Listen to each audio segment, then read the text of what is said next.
جب سورج لپیٹ لیا جائے گا اور جب تارے بے نور ہو جائیں گے اور جب پہاڑ چلائے جائیں گے اور جب بیاہنے والی اونٹنیاں یوں ہی چھوڑ دی جائیں گی اور جب وحشی جانور جمع کیے جائیں گے اور جب سمندر آگ ہو جائیں گے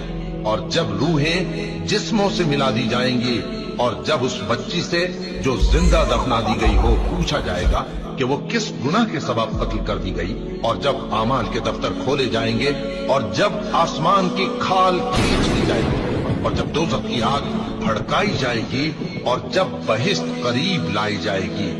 تب ہر شخص معلوم کر لے گا کہ وہ کیا لے کر آیا ہے۔ بس میں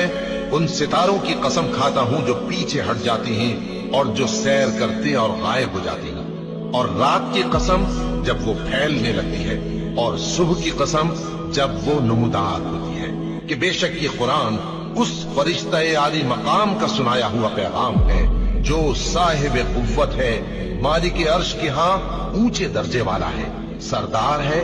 ساتھ ہی امانت دار ہے۔ اور مکے والوں، تمہارے رفیق یعنی ہمارے پیغمبر صلی اللہ علیہ وآلہ وسلم دیوانے نہیں ہیں، اور بے شک انہوں نے اس فرشتے کو آسمان کے کھلے کنارے پر دیکھا ہے،